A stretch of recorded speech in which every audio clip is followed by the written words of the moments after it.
The clarity is critical. The first thing I would love everyone to get super clear on is exactly what it is they want to deliver to their clients. Seran Glanfield is the founder of Spring 3 and host of the award-winning Pilates Business Podcast. She's a graduate of the London School of Economics, a certified business consultant, and for over a decade, she's been helping boutique fitness studio owners go from overwhelmed and chaotic to clear and profitable. This idea that if I just keep pushing harder or if I just keep doing what I'm doing, somehow it will break through.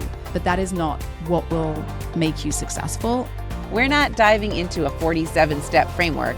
We're talking about the one shift that changes everything. You know, the customer journey is what is really at the core of a service-based business. Then you can work backwards to create an experience for them that is going to deliver that over and over and over again. I'm Andrea Libros, and welcome back to She Thinks Big.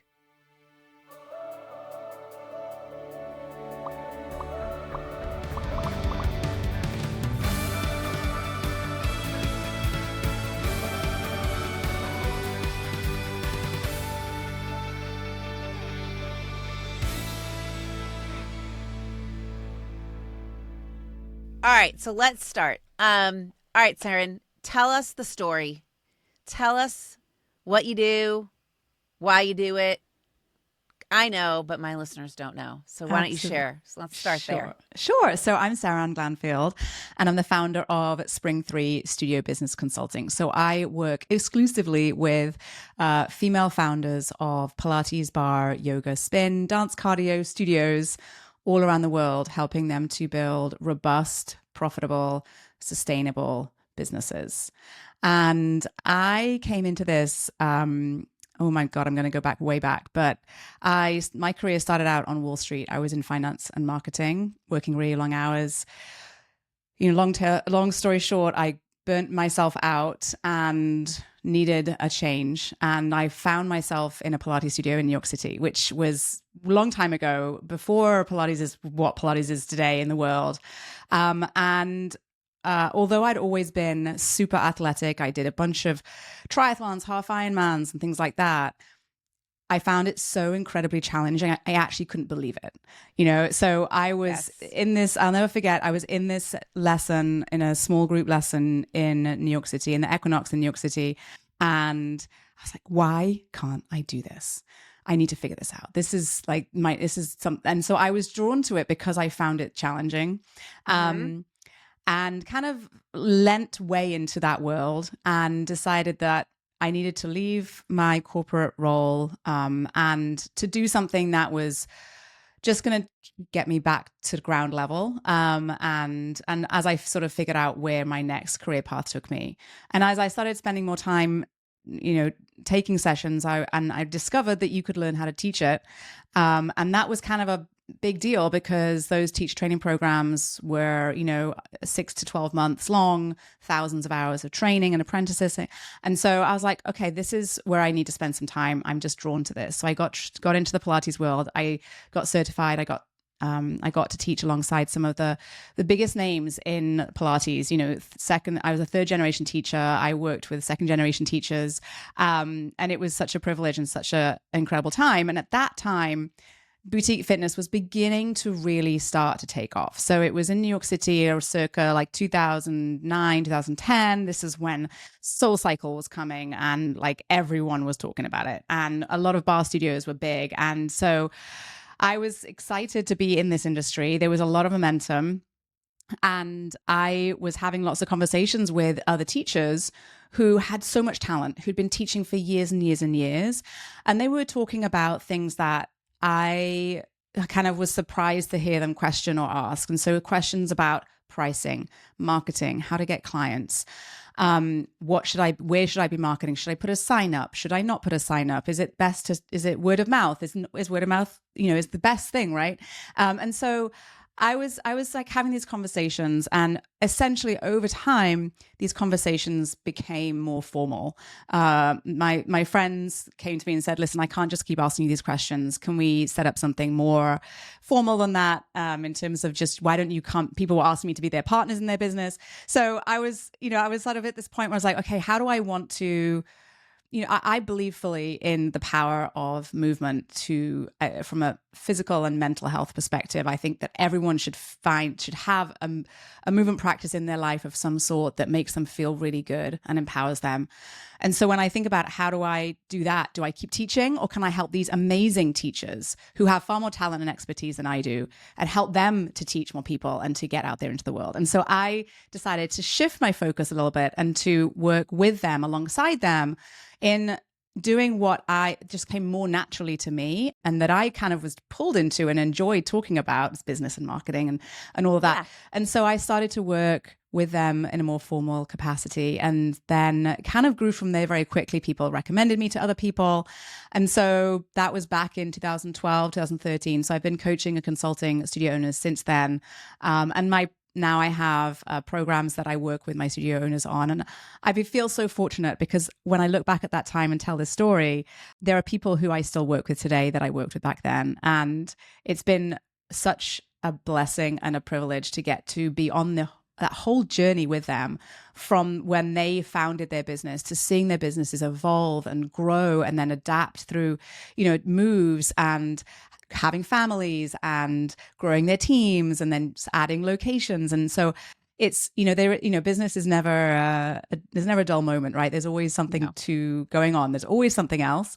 And so I've been so fortunate that I have these really deep relationships with my clients that that I'm able to see them really grow and get what they want out of their business. It's been fantastic. I love your story for a couple of reasons. Number one, I think it's interesting. You said that when you first started doing Pilates, it was a challenge, right? Yes. And I think everybody thinks they should just be able to do it but that's not true. That's not true, right? Right. There's so many things that are challenging and that really push us to see push our limits, right? So I love that. And I think another thing that's interesting, you said something where I don't know how you said it, but it made me think of, I see in my clients, they start doing their best work when they're taking care of themselves, right? And when I do retreats with my clients that are in my program I call Ascension, we start each day, we're live and in person when we're doing those, we start each day with some type of movement. Yeah. And I see even when someone's asking me a million questions and they feel like they're out of control, they're back home, I always ask them, okay, what are you doing for you right now? Are you moving? And they, that can fall off the track too. But that's something that I always say, bring it back in, and then they immediately feel better. So anyway, fitness, movement in general, I think is a great thing. But in terms of the business, right? When you started your business because kind of a mixed passion for Pilates, but also for the business aspect of running a business, right? Yes. And I think that's really true. I see it. Most of my clients don't start their business because they want to be business owners per se. So how do you, because they're passionate about what they're doing. So how does that show up in the way they run their businesses?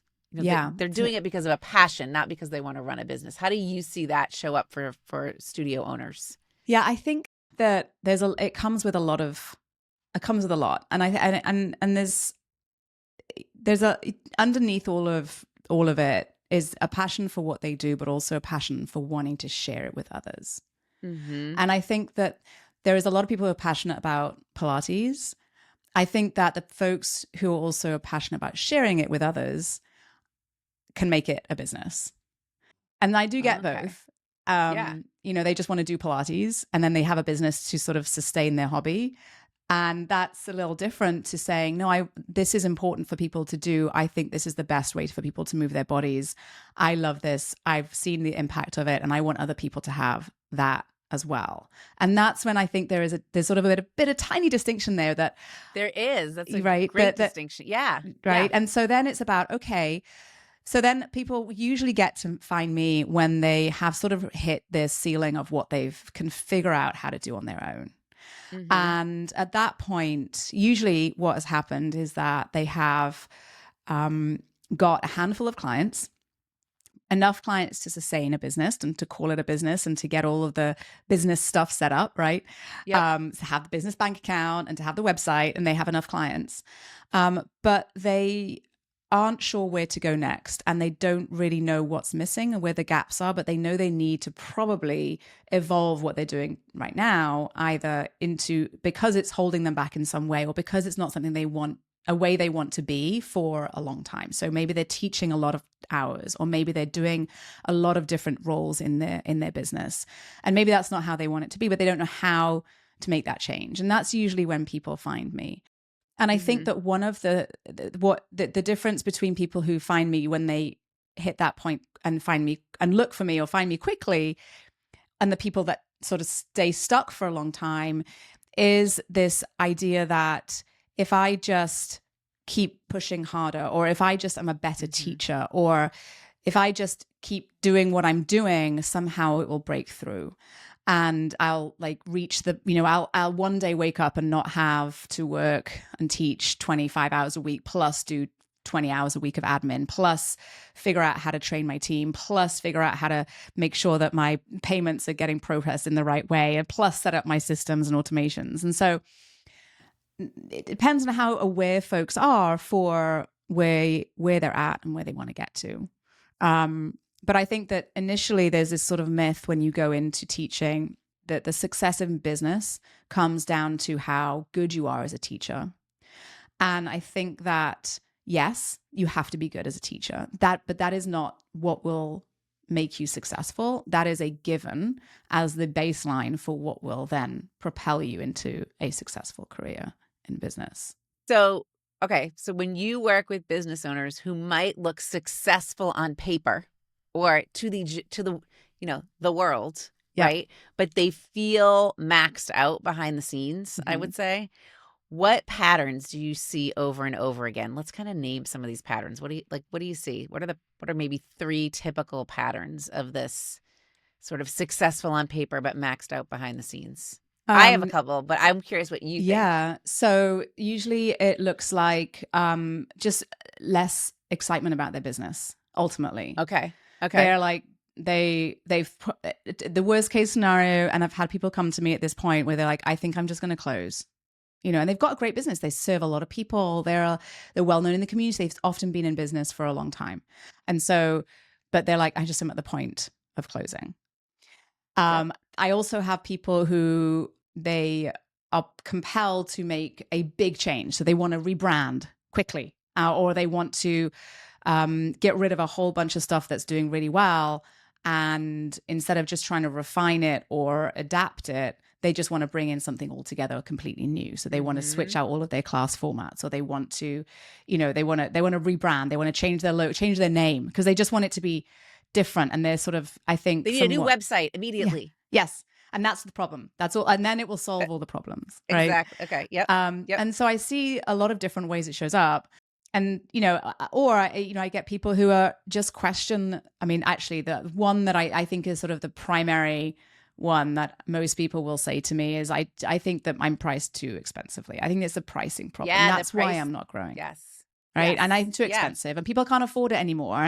And so they make it all about something else. And I think there is, when you think about success on the outside versus success on the inside, I also think that we have to be clear about what success is. And I think we are all, and me too, 100% guilty of this. And I have to have a little chat with myself on a regular basis to say, okay, what does my success look like? What does success look like for me? What do I want for me? Because on the, other folks have different goals and different dreams, different aspirations. And just because, maybe there's a studio that a business owner that wants to open 5 studios, that doesn't necessarily mean that that's what success is for everybody. Right. And that's, I think, a interesting sort of a shift in mindset that I think it takes sort of some prompting to sort of think through and discover what it is that you really want for your business. And it may not be what other folks want, and to sort of just find your own path, I think is kind of important. Yes.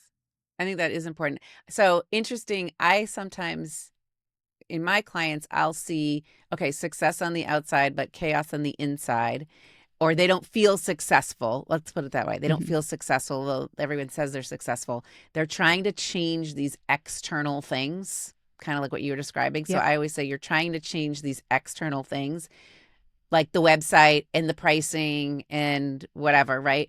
Or changing their offer. Yeah.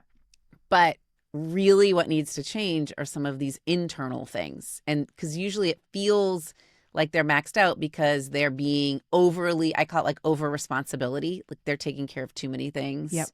Or they are being super reactive and not proactive at all. Or they're letting people walk all over them. Yeah. Right. It's like kind of like softened authority. Oh, I see this a lot with studio owners. Special circumstance for this person. Mm-hmm. Or I'm letting everyone just text me personally. Or, they have my number. So they told me their kid was sick. So I'm going to give them, I'm not going to count this as a class because they missed it. I'm going to count it, an excuse or whatever. Right. So there's all that goes on. So yeah, interesting. External things. It's not really the external things. It's the internal things. All right. So I want to talk today a little bit about this journey, right? Journey mapping. Before journey mapping really became central to your work, what felt chaotic in your business? I'm curious to know. Ooh, interesting. Good question. I think like everybody and like many, I'm sure of the listeners, you are trying to do a lot of things at once, right? Mm-hmm. I think a lot of us try to approach our business by doing a lot of different things. When I started my business, I just had my first child. She's now 13 and I have 3 children. And so I was also in a season where I was trying to do a lot of things and be a lot of different things, a lot of it. And it was all new, right? I hadn't had a baby before. I hadn't had my own business before. Well, kind of had, but not really. And so there was a lot of just like throwing spaghetti against the wall and a right. lot of spaghetti, like a lot. And when you throw a lot of spaghetti at the wall, there's a lot of mess to clean up at the end of the day, right?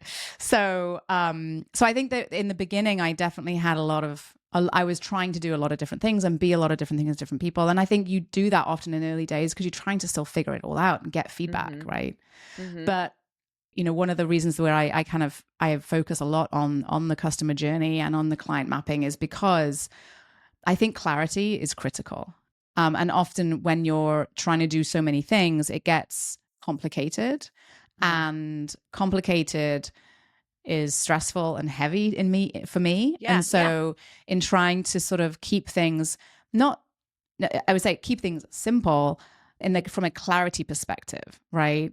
And so when you kind of take things, pull back all of the layers of the onion, as it were, and you find like what's at the core, the customer journey is what is really at the core of a service-based business, in my opinion. And that is that's the experience your client is having. It's the experience you're delivering for your client.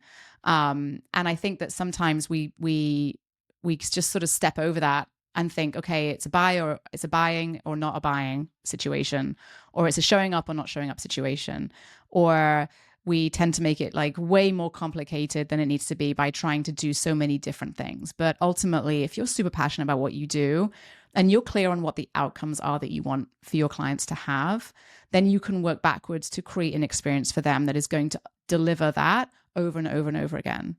And that's what I wanted for my business. I wanted to give my clients an experience that that was powerful for them and that gave them direction and clarity and didn't create more chaos and more exhaustion and more overwhelm or more like questioning of themselves and if it's possible. Like I wanted to give my studio owners who are passionate about what they do or who are incredibly talented the ability to really just get very focused on some very specific things that helps them to get really clear on how they can grow their business, where the opportunities sit, and what's really possible for them, and that it is all possible once you kind of have that clarity. Okay, so for someone hearing this for the first time, and if they're hearing us talk about customer or client journey, what is that, and what are the stages of it?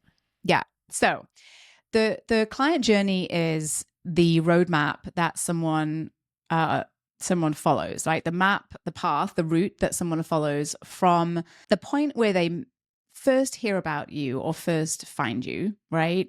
Mm-hmm. To becoming that loyal, long-term advocate client of your business, the one who shows up with great energy, who, when you have that workshop, they're there, who tells their friends about you, who welcomes new clients in just like you would, who is sort of like your dream client, your ideal client.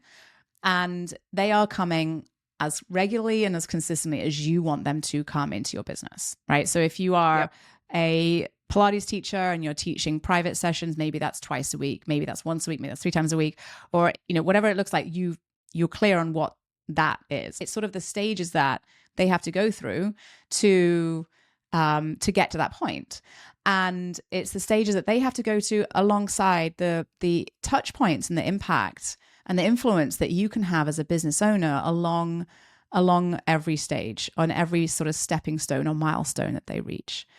And so when we think about what does that look like, well, first of all, they have to be aware that you exist, right? They have to find out about you some way. So for you as a studio owner or a brick and mortar business or any business, that means you have to have some visibility. You have to be putting yourself out there into the world for someone to actually see you, right? And it sounds so obvious. All of this sounds so obvious when you kind of like break it down.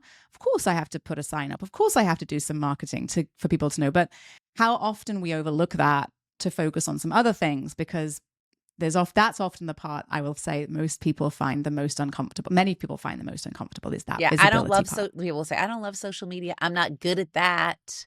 Yeah. I'm not good at marketing, right? That kind of stuff. Yep. Yeah. And putting yourself out there, it takes guts, right? It takes courage. It does. Yeah. And so that's the first stage. So it's when they first find you, right? And ideally, when they are in the awareness stage, they hear something about you or they see something about you and your business that is compelling to them in some way, right? And usually that's to do with something around your brand, marketing, messaging, right? Or it often is if someone's recommended them, they're telling them a story about the experience they've had, or they see your website or they see your sign and it looks good. It's a pretty color, or it looks great, or it's in a place which is, convenient for them. And so then they move into the next stage. And the next stage is this consideration stage. And in the consideration stage, they're interested, they're kind of curious, but they're not committed. They're not ready yet to move forward. And this is when you have to be really smart about what you are saying to them and how you're guiding them forward. And the consideration stage is like where you get what we call maybe some of those warmer leads. So they're people who maybe been to your website, had a poke around, perhaps started following you on social media. Maybe they've gone back to their friend and said, oh, tell me again about that class. What is it like? Maybe they've even called the studio to find out something about your business, right? And at that point, what's critical for you is for you to give them the next step that's really an easy yes. And so what can you offer them? What can you tell them about your business that affirms to them that they're in the right place, that they're going to get some great outcome, that they are going to feel good in your business? What can you tell them and show them? And again, this is your marketing, but this is also conversations to pull them forward into the next step, because the next step is really about the first touch point, first experience, right? And that's their first true interaction with your studio. And ideally, it's when they first visit. It's their first class. It's their intro offer, the intro offer they purchased. It's perhaps coming in for a consultation. And at that point, a lot of studio owners think that that's where they kind of the marketing and the sales ends. Like they're in the studio, that's it. They made it. Yes. But actually, no, it's not, right? Because you are still on trial at that first session and that second session and the third session and the fourth session, right? And so it's about really designing that experience in the early days, the first few sessions, to guide them into the next phase. And the next phase after those first few sessions is I'm all in, I'm a committed, loyal member, and I'm going to put this in my calendar and I'm going to dedicate to coming this many times a week, and I'm buying a package or a membership to the studio, right? And so that's like the next phase. And the phase after that is I'm going to keep coming forever because I love this place so much and I want all my friends to come. And that's sort of the brand advocate kind of part of the customer journey. And at every point, I think a lot of studio owners, the reason why I kind of break it down like this is because it's important to know what the client's experiencing and what their next stage is. But alongside each of those steps is the steps that you can take as a business owner to guide them forward. And it comes down to what you say, when you say it, and how you say it. And the actions that you're taking around those things and in and around your business is what really helps to gather clients, bring the right clients in, make sure they're informed and aware of what's possible as your client, and then keeps them active and engaged. Because what we know about fitness is that it's not a one-time thing. You can't go to a class and then like, that's it, you're done. This is something that you have to do on repeat consistently, not frequently. Frequently is random, consistently, right? Yes. So, and in order for you to have that very intentional outcome, right, we have to have this very intentional path leading up to it. And that's the customer journey. So where do you see most of your studio owners over investing their energy? And where are they under investing and they don't even realize it? Yeah. So I think it's a lot that is down to the studio owner's sort of natural sort of talents and I was just thinking that personality. because I was like, I think it probably has to do with where they feel most comfortable, right? Like what? Okay. Yes. Yeah. So I see, and this is a huge generalization, so this is not everybody, Right. but I often see folks who work very close one-on-one with their clients to focus heavily on their existing clients. And they've got their, if they teach a lot of one-on-one sessions, private sessions in their studio, that's where they put like 95% of their energy, and they've put 5% of their energy in some of these other things. And that does them well because we know that the recurring revenue from the consistency and the attendance from those clients is really powerful and very important for a stable business. Mm-hmm. But they also rely on them for word of mouth. They rely on them to bring them new clients. So they're doing the top of the funnel, or they're hoping they're going to do the top of the funnel. And that's where that mindset of, if I just keep teaching them really well, they'll tell their friends about me, comes from. And it's true to a certain degree, but they're not your marketing people. They're not salespeople. They're not working on commission for you. So No. we have to be a bit smarter than that. So I will say there is a bit of a generalization there. And I will say on the other end of things, when we've got studio owners that have larger class-based businesses where there's a lot of people in the studio, there's spots in classes, they tend to be more focused on the top of the funnel and more active on social media and more active in the local community and more focused on getting people in, and then actually less focused on the sort of post-intro period and retention element of the business. Mm-hmm. And so it really varies. I will say it's not this one size fits all but it really varies. And then we often have sort of people who are really good at getting people in and getting leads, and they've got some great systems in the behind the scenes, but perhaps their sort of the conversion around the intro offer is a bit weak, and so that's down to conversation sales, representing your business and making the ask and the invitation. So it is really variable, and there is not one pattern, but I kind of have broken it down into what I've witnessed and observed, that there are the stages that we need to make sure we are kind of covering. Yeah. I have a similar journey, like a similar framework that I use. And I always say this needs to be evaluated at least twice a year. You need to really assess where you're strong and where you're weak, and where, now what is the data showing you as to where you're breaking down. Exactly. So I think this isn't also like a one and done sort of thing, No. right? This is an evolution. And also what feels really easy right now may not feel easy a year from now.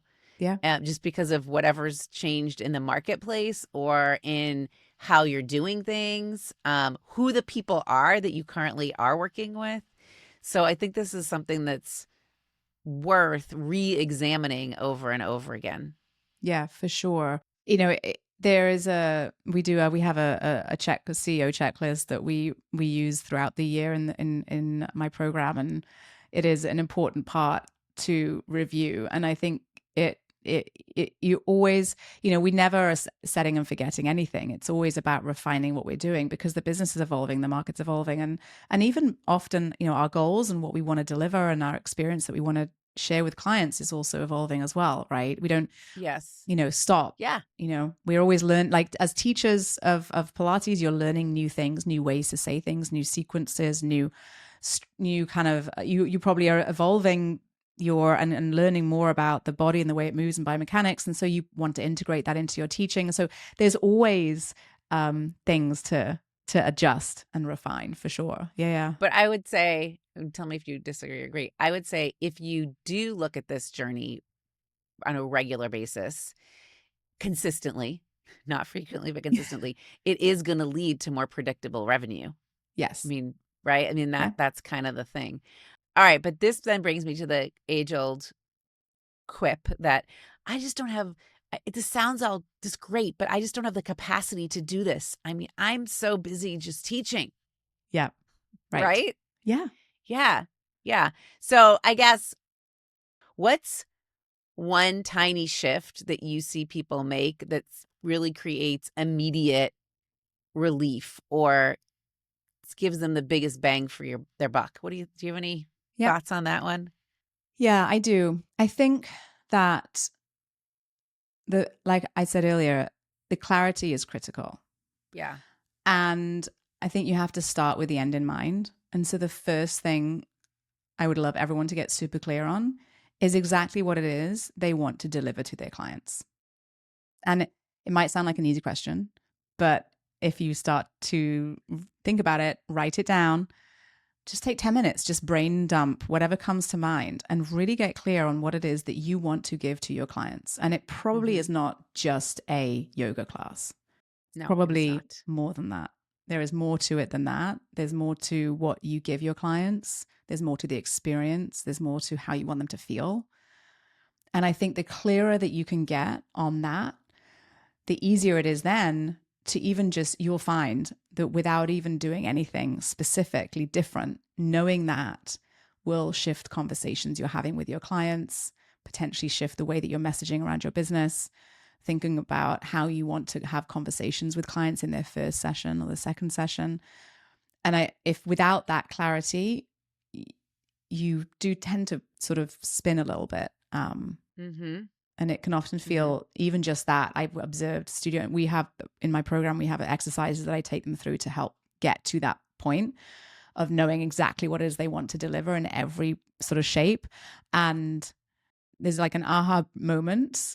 But there's also then this sort of, it ignites some energy inside of them from then what they know they want to do next. And it's exciting to make some changes because they now have this sort of like, they've sort of rekindled the fire, as it were, because you've gotten this clarity, but also this, oh my goodness, this is what I really need to do now. Yeah. So it's interesting because I always say there's 4 things that I'm always thinking about when I'm working with a client, helping you. The first one is helping you get clear. So it's the clarity thing. Yeah. 2 is the confidence to then create the change that clarity brought. Yeah. The third thing is managing your time, which really means managing your mind. How you manage your time is how you manage your mind. And then the third thing is turning obstacles into opportunities. But going back to the clarity thing, that also ties into belief. And I always say you need to believe that you can actually do that. Whatever you've gotten clarity on, you've got to believe it. And that really then serves as kind of the infrastructure for all the changes you're making or all the things you're doing and putting out there. So you and I are on the same page. Yeah. Same page.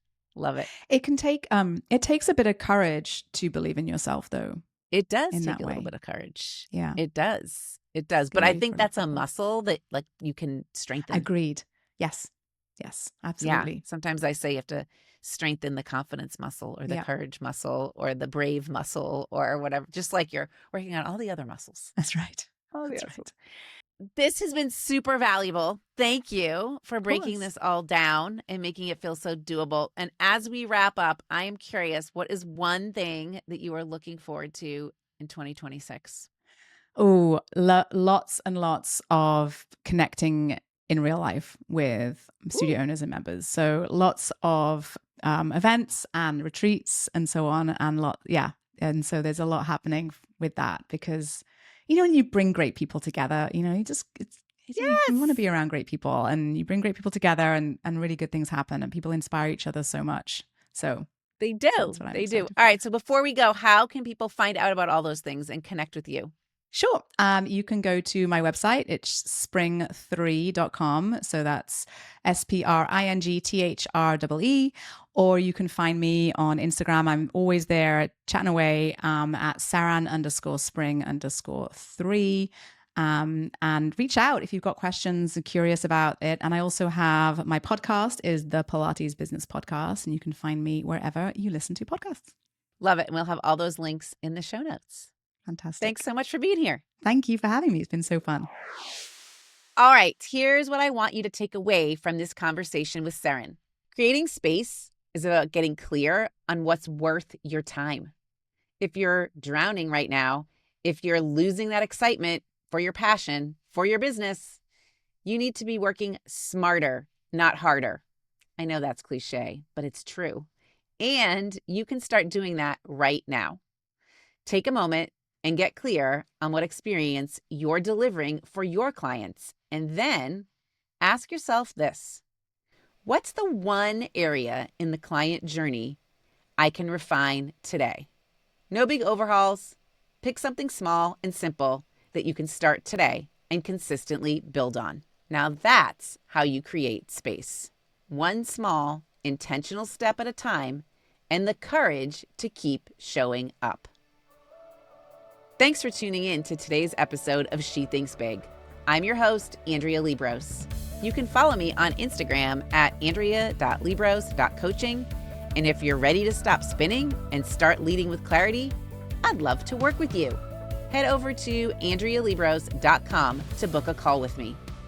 Be sure to subscribe to She Thinks Big on YouTube or follow the show wherever you get your podcasts. See you next week for a new episode of She Thinks Big.